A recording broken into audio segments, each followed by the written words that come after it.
Welcome to Sweet Life Beat Life. We hope this video helps. In this video, I will explain how to self-study AP Lang. First, familiarize yourself with the exam structure, including its two main sections, multiple choice and free response. Next, acquire a good review book, past exam questions, and online resources to support your learning.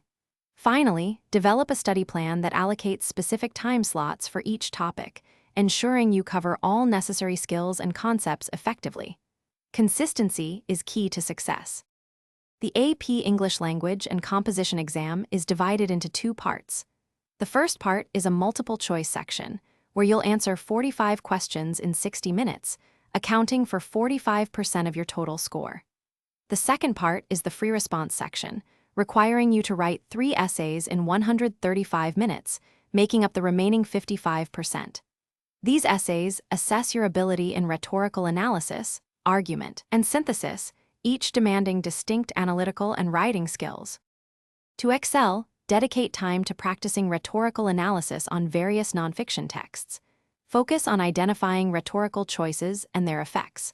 For argumentative essays, learn to construct a clear thesis and support it with compelling evidence and reasoning. When tackling synthesis essays, practice integrating information from at least 3 provided sources to form a coherent argument. Regular writing practice is crucial for improving your essay scores. As you approach the exam, take several full-length practice tests under timed conditions to simulate the actual experience. This helps build stamina and manage your time effectively. After each practice test, thoroughly review your answers, especially your essays, to identify areas for improvement. Understanding your mistakes is vital for growth.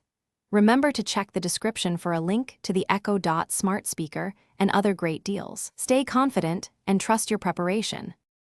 Thanks for watching. Consider subscribing if we helped you.